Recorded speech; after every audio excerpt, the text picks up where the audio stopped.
Good morning and welcome to our Community Church Unitarian Universalist. I'm Alicia. I am your worship associate today, and it is a joy to be with you, and happy Mardi Gras. So who are we as Community Church? We are a progressive, open-minded, and inclusive religious community. We welcome all who are on a spiritual search for truth and meaning. Ours is a faith in action as we do the work of social justice and elevate compassion in our quest to live ethically, recognizing the inherent worth and dignity of every being. Please look to your weekly email for announcements. You will also notice, if you are perceptive, that our church does look a little bit different this morning, as part of our tradition of inviting a lot of different voices and a lot of different traditions into our pulpit. So this morning, we welcome Dr. Laura Miller back to our pulpit. As most of you are aware, she is serving as our board president, and Laura is also a Wiccan High Priestess and has been consciously following a pagan path since May of 1991. Last year, she helped to lead the May 1st bell train ritual at First Church, and today is her first pagan-themed service at CCUU. Before we continue with our service, we have an announcement from Marianne from our endowment committee.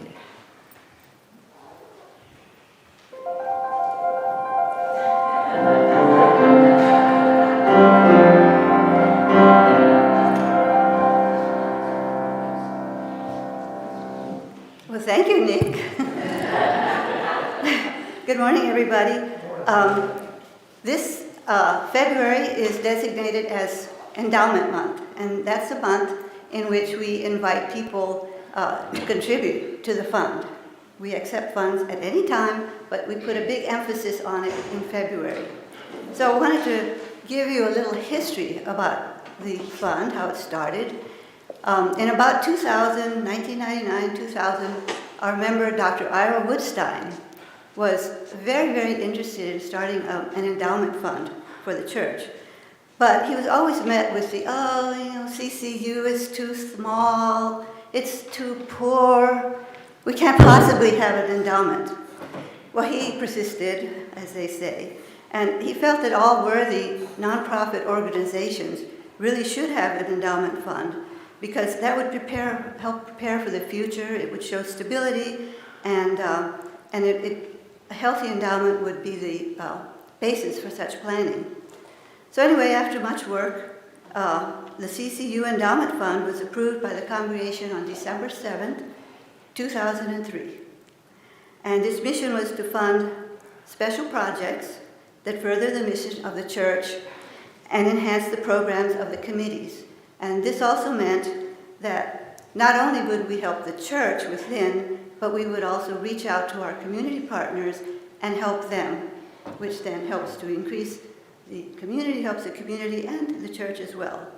So February was chosen as Endowment Month, and when we would solicit the donations.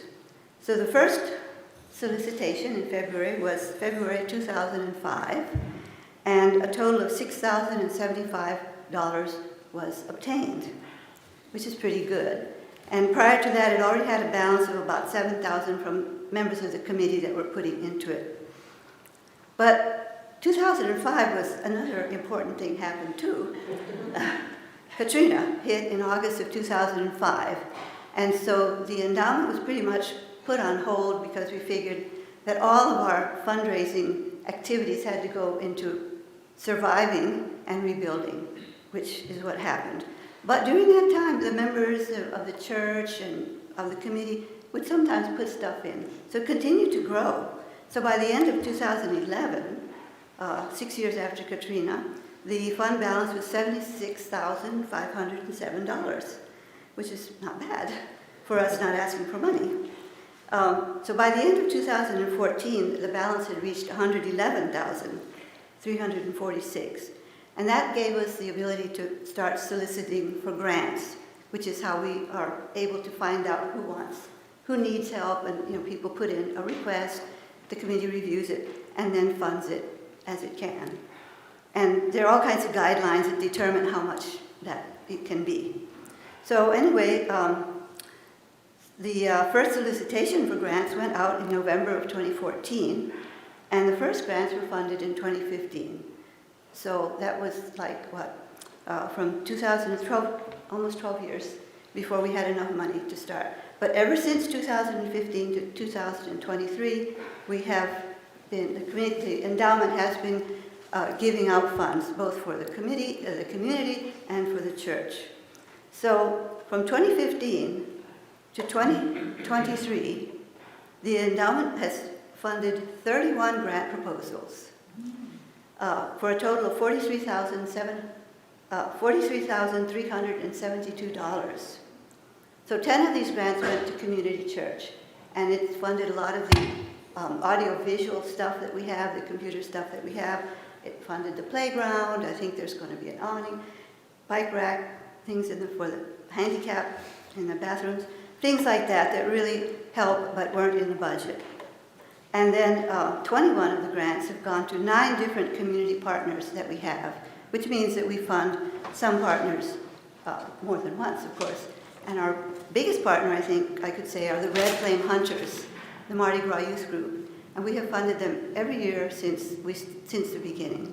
So anyway, any size gift, no gift is too small. And if you do write a check, do make it out to CCUU Endowment Fund, because it's a different account. So thank you.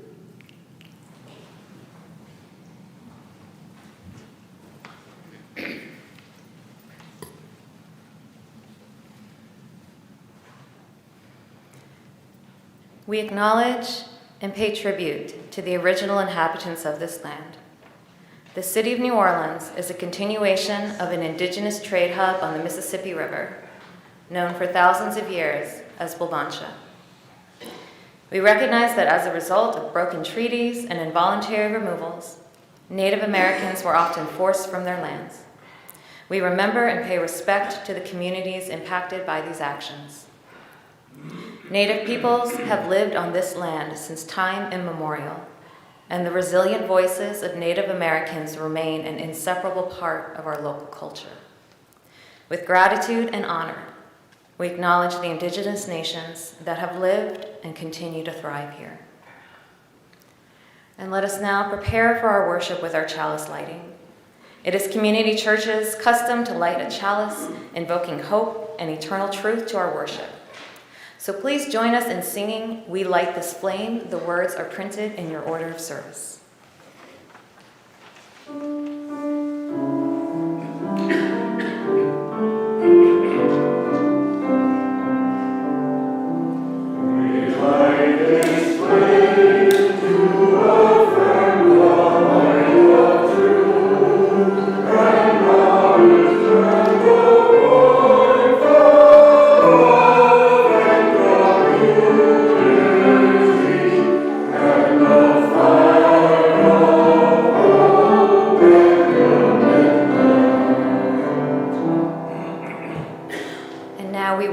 Our Religious Education Director, Cynthia Ramirez, for our Words for All Ages.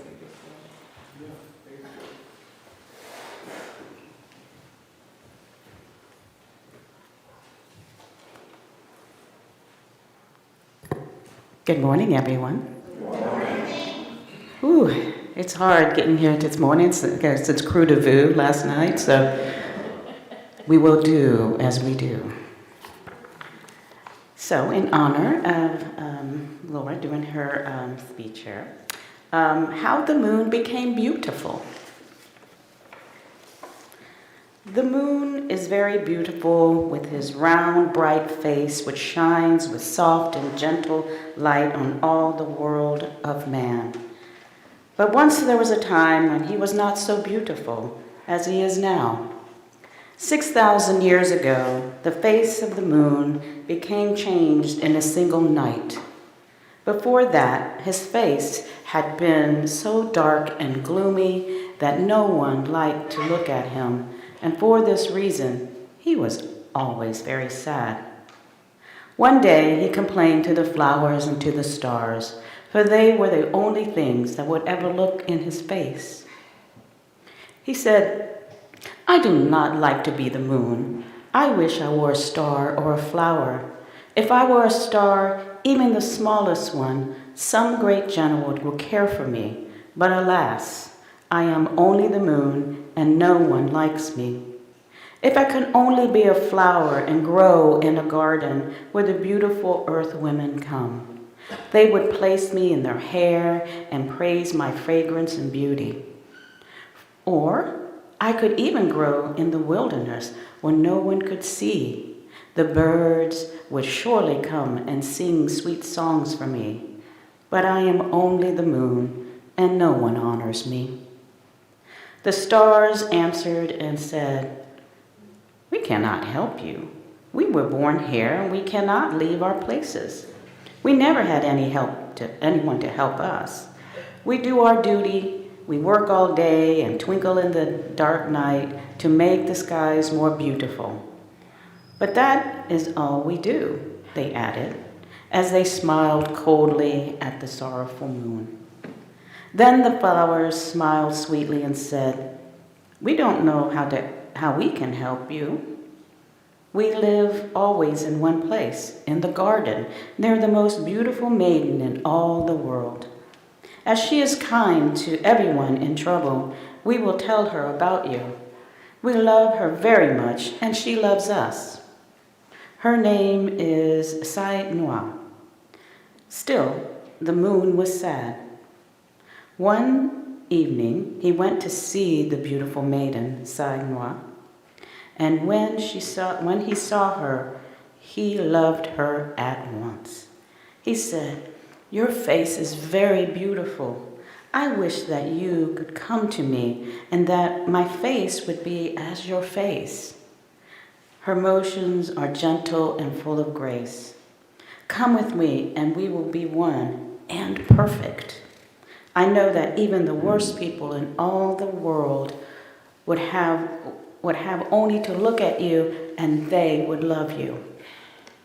Tell me, how did you come to be so beautiful?" "I have always lived with those who were gentle and happy. I believe that is the cause of beauty and goodness," answered Sai Wan. And so the moon went every night to see the maiden. He knocked on the window and she came. And when he saw how gentle and beautiful she was, his love grew stronger, and he wished more and more to be with her always. One day, Sai Noir said to her mother, "I should like to go to the moon and live with him. Will you allow me to go?" Her mother thought little of the question, and that she made no reply, and Tai Noir told her friends that she was going to be the moon's bride. In a few days, she was gone. Her mother searched everywhere but could not find her. And one of Tai Noir's friends said, "She has gone with the moon," for he asked her many times. A year passed by, and Tai Noir, the gentle and beautiful earth maiden, did not return. When the people said she was gone forever, she is with the moon. The face of the moon is very beautiful now. It is happy and bright and gives a soft, gentle light to the world. And there are those who say the moon is now like Sai Noir, who was once the most beautiful of all earth maidens. The end. That was a Chinese folk story, by the way. Looks like we have no children, so we don't have to, unless you just want to sing it out.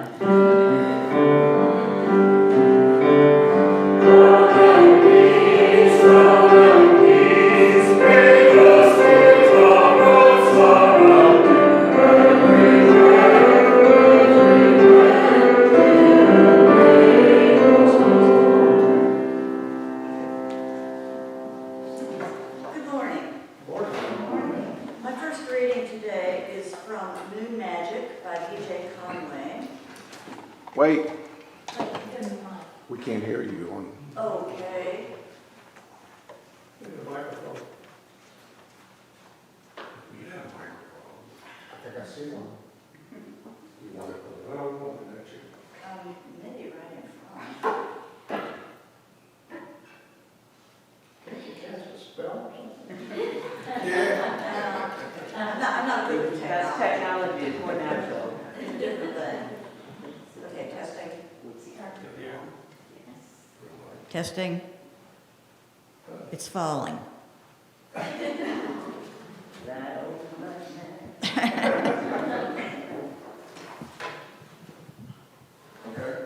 I'm not sure, Bill. It's.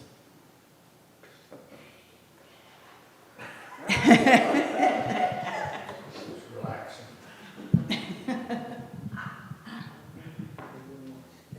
That might have done it. I think you did it, Alan. Thank you. Appreciate y'all's help. Okay.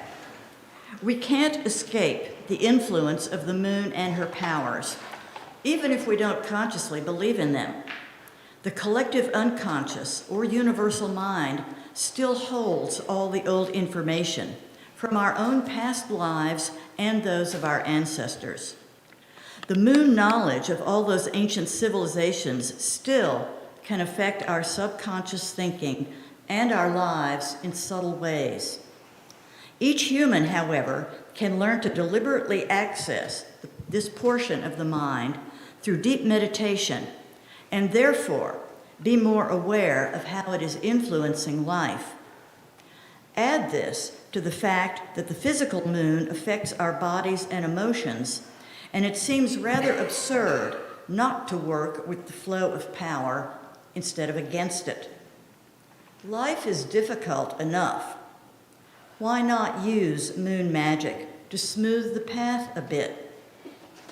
By working with the moon's energies instead of against them, you should find yourself in greater harmony with yourself, others, and the universal spiritual rhythm.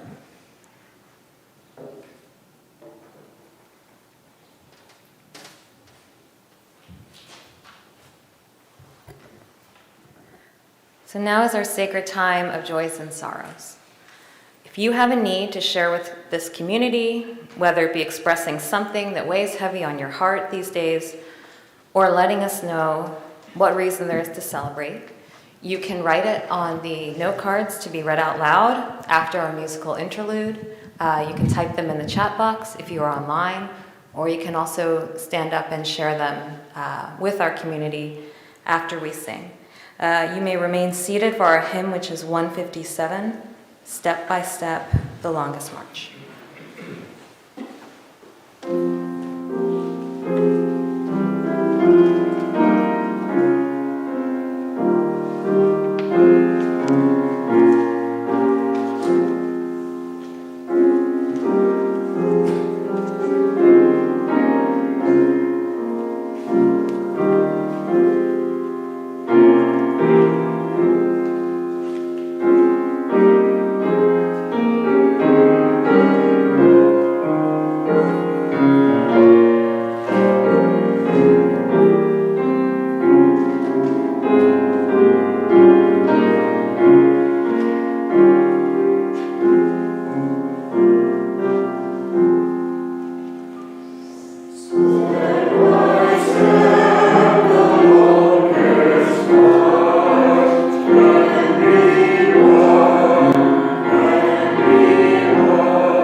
We have a sorrow. We mourn the loss of Avis Moore, which I suppose was announced in this morning's paper.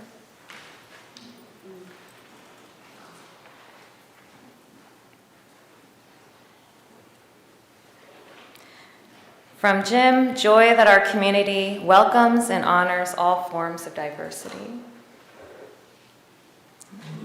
Is there anyone else who has a joy or a sorrow to share?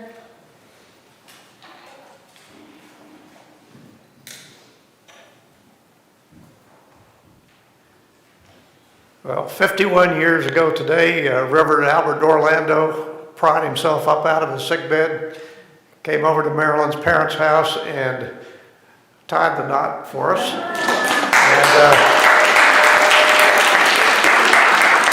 unfortunately, because of COVID, we missed out on getting you all to help us celebrate number 50. So we're getting you to help us celebrate number 51. We have a little reception set up in the hall for after church. We got a cake and some finger food. And also, unfortunately, Marilyn caught the bug that Reverend Orlando had. And so right after we got back from our wedding trip, she got very sick as well.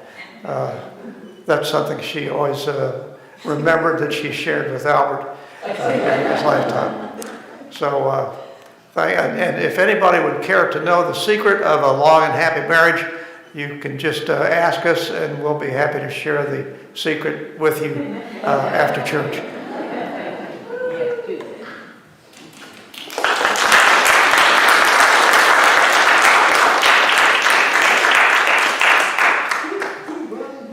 Is there anyone else who has anything they would like to share? In that case, we would like 2 more candles. One for the joys left unshed, perhaps to share. And one for the sorrows unsaid, perhaps that we cannot yet put words to. But please know that we love you and we hold you in our hearts.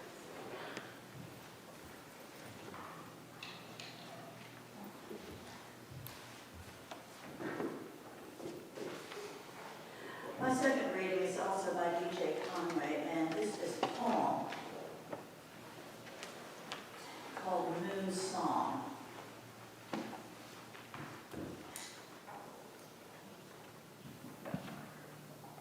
I raise my arms in greeting as she slips up through the night.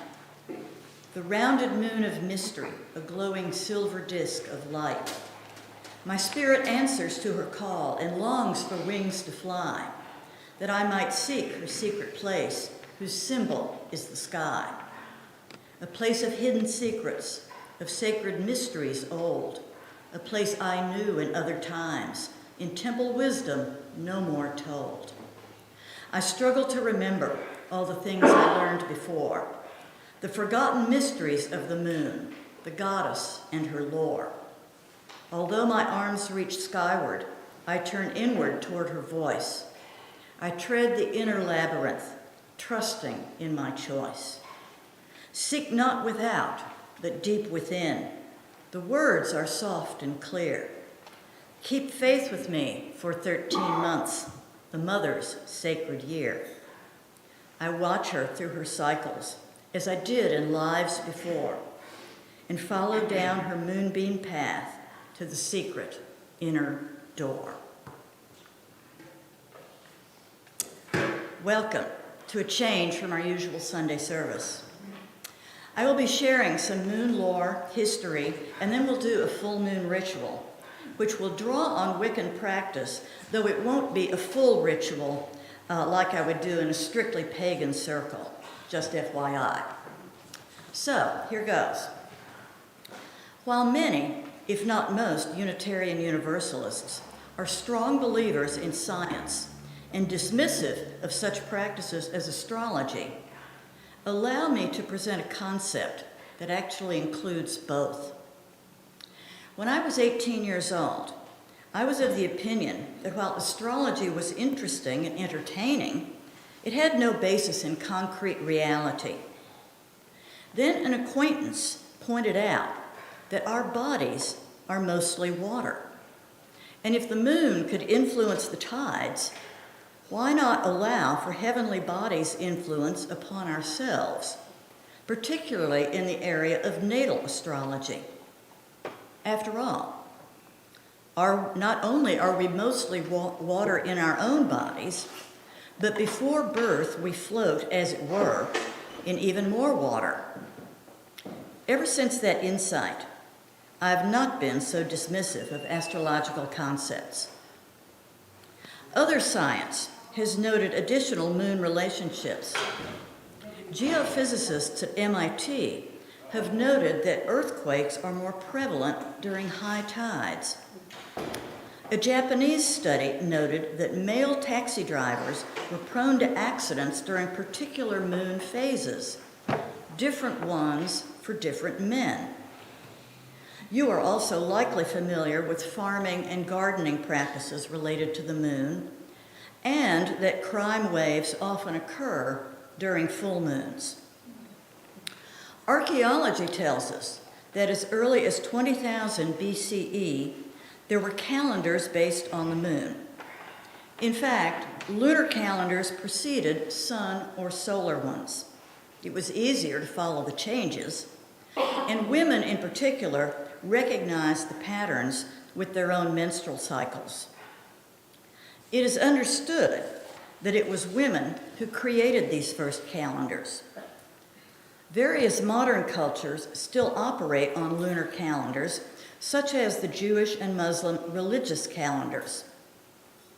I also have this illustration of some Native American moon designations. And I will also mention the Celtic tree calendar, which lines up with full moons. And we recently entered the Chinese and Vietnamese lunar years of the rabbit and the cat. It is said that the first deities were the white goddess and the horned god, both representing the moon. Moon lore and stories have been around since time immemorial. As D.J. Conway writes in Moon Magic, history tells us that there were other influences of the moon, mystical influences that most people once knew and used to better their lives. This knowledge was forgotten when the when the modern religions gained control and either forbade their practices or ridiculed them into near extinction, along with the ancient deities that represented and symbolized the moon." End quote. There are too many moon deities, both female and male, to even begin to name. It seems that every early culture had one or more of them. My own tradition recognizes the triple moon goddess, the maiden, mother, and crone, symbolizing the three phases of waxing, full, and waning. This is illustrated by a full circle, bracketed by two crescents facing outward, as seen on today's order of service. Also, consider the day of the week. Monday in English, Montag in German, both meaning moon day, and lundi and lunes in French and Spanish, both translating as of lunar. And of course, the word month derives from moon. Pagan magic is primarily working with natural energies, both earthly and celestial. Many of the earliest rituals worked specifically with moon energies, with rituals meant to increase various things performed during the waxing or growing phase, and those to diminish or eliminate during the waning. It reminds me of a time in my youth when nothing seemed to be working out well for me. I would work hard on something for a couple of weeks, fail, and then try an opposite tactic for the next 2 weeks, only to fail again. Later, I realized that in both instances, I was completely striving against the moon's natural rhythms. Failure was the natural outcome. Another pagan piece of advice is to work your magic as if everything depended on it, while also working in what we call the mundane world as if everything depended on that. In other words, work in both realms, spiritual and earthly, to best achieve your desired results. So, now, let us proceed to the ritual segment of this service. But first, I want to remind you of the Wiccan Rede. And you harm none, do what you will. Magic should never be used to try to manipulate or control others. If you try to, it will backfire 3 times as strongly. Sadly, this is the voice of experience. You have been warned.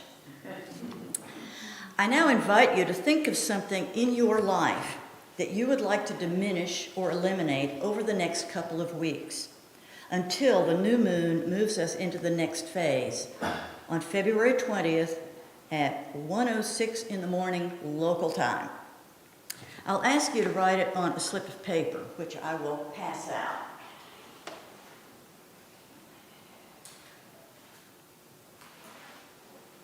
I'll just ask you to take one and pass them.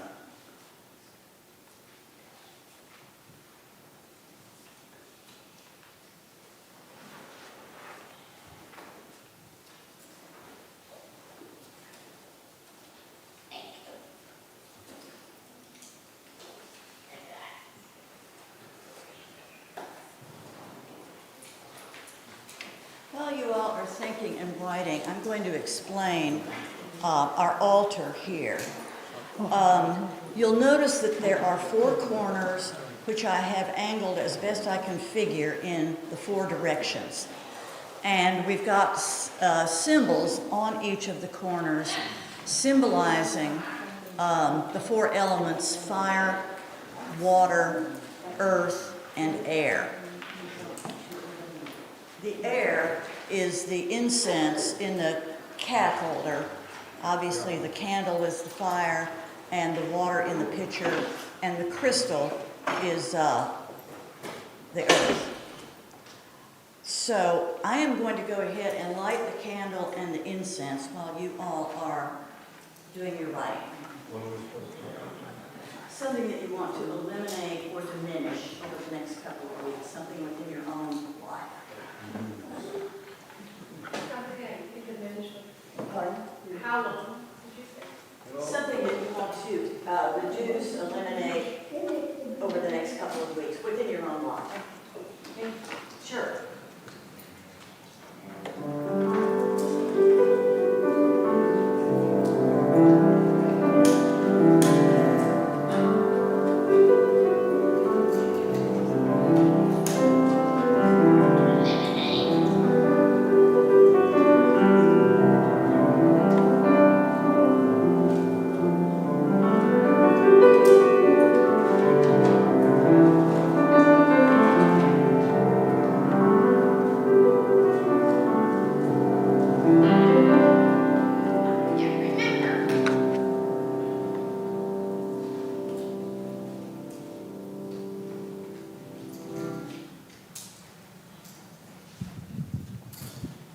I'm now going to pass this bowl around and ask everyone to just put your pieces of paper in the bowl.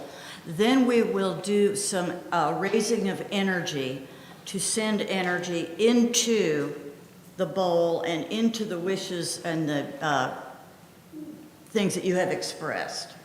And then we will work on eliminating that, and we'll get to that in a minute.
Is there anyone outstanding?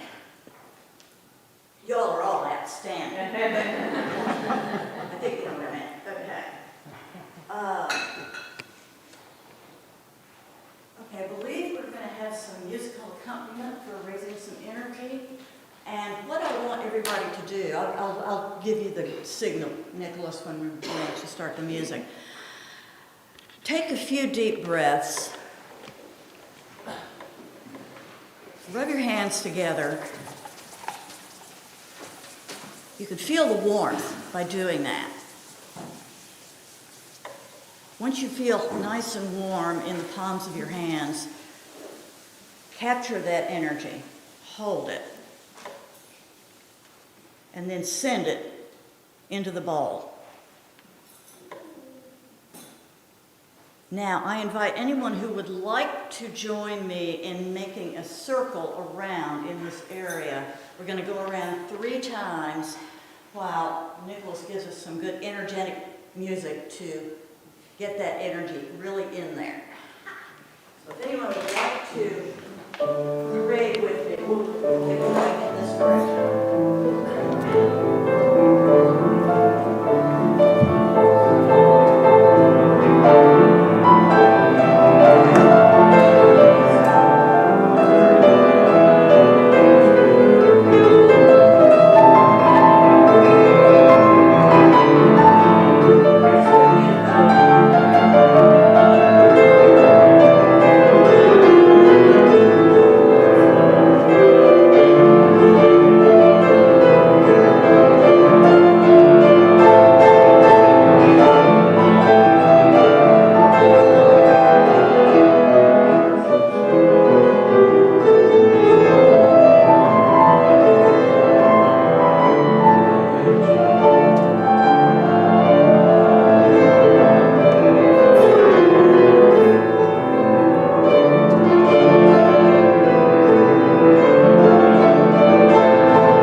What I'm going to do now is I'm going to take some of the water and pour it into the bowl.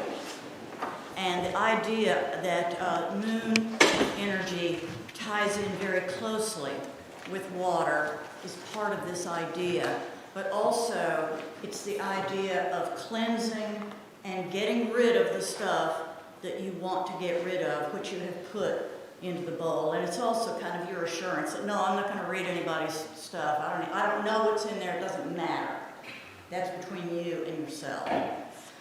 At the end of the 2 weeks, that's my bowl. I'm taking it home. At the end of the 2 weeks, I will compost the stuff and return it to the earth, and that should complete the spell, the ritual that we have done this morning. So, I'll go ahead and do that.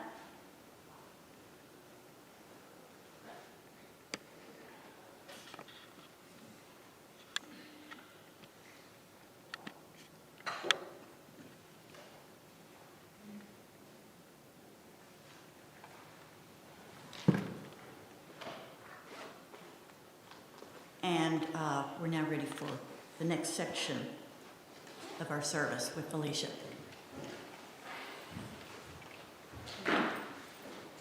Community Church Unitarian Universalist is a self-sustaining congregation.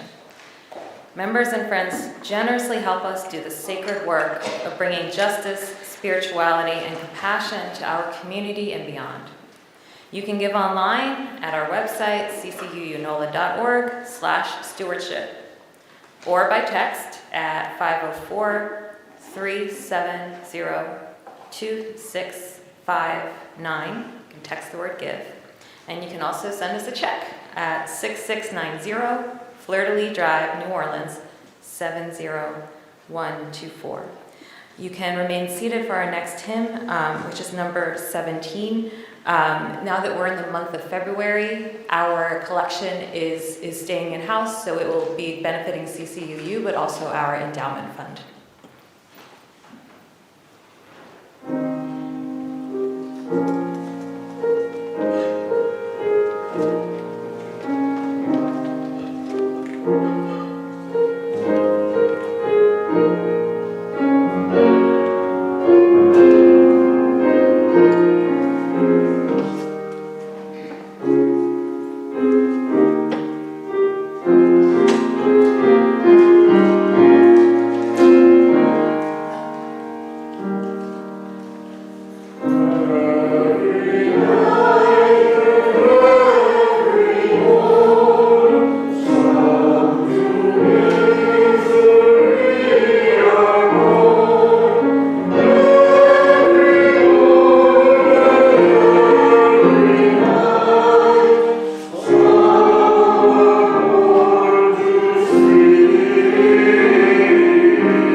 Today's benediction is also from Moon Magic. The great goddess archetype, in her three moon aspects, has outlasted persecution, ridicule, attempted theft of powers, and abandonment. No human or religious laws can prevent the emotions, minds, and bodies of humans, female and male, from responding to her symbol, the moon. Individually, we must follow the moonbeam path that leads to within the secret inner door of her ancient knowledge. We must learn to become aware of the moon's phases and flows of energy. We must understand how the moon's energies flow through the lunar year. When we can do this, we will have the key to the inner door. Thank you. I also just want to mention, I really am appreciative to everyone who arranged the seating this way this morning. I know that Nicholas was instrumental in that, as were a lot of the people, maybe all the people in the choir, and maybe some others that I missed out on. But anyway, thank you. I really appreciate the effort that went into getting that done.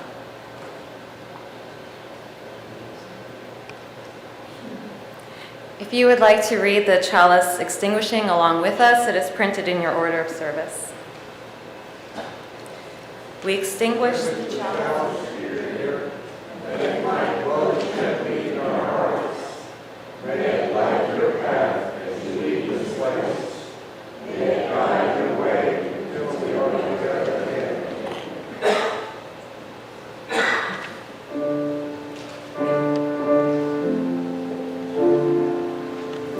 please rise as you're willing and able for our postlude.